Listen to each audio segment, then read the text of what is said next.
Bisedimet mes përfaqësuesve të Shteteve të Bashkuara dhe Ukrainës përfunduan të dielën në Riyadh me qëllim koordinimin e hapave të ardhshëm drejt një marrëveshje për armëpushim në Ukrainë. Ministri i Mbrojtjes i Ukrainës Rustem Umerov deklaroi se diskutimet ishin konstruktive dhe kuptimplota, duke theksuar se palët trajtuan çështje kyçe si siguria dhe energjia.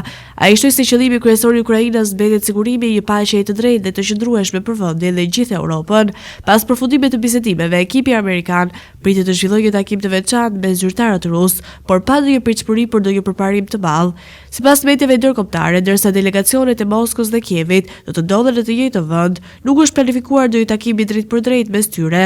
Përkundrazi, bisedimet do të zhvillohen me ndërmjetësimin e SBA-s, e cila po luan një rol kyç në diplomacinë për ndalimin e luftës. Nga ana tjetër, presidenti i Ukrainës Volodymyr Zelensky theksoi se ekipi i Ukrainës po punon në mënyrë konstruktive, por ai vuri në dukje se çdo përpjekje diplomatike do të jetë e pamjaftueshme nëse Moska nuk merr një vendim të qartë për të ndaluar agresionin.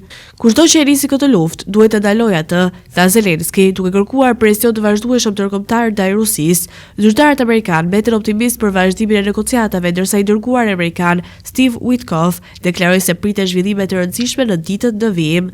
Megjithatë, si Kievi ashtu edhe Moska janë shprehur të përmbajtur në qëndrimet e tyre, duke lënë të hapur mundësinë e një procesi të gjatë dhe të vështirë për të arritur një marrëveshje konkrete.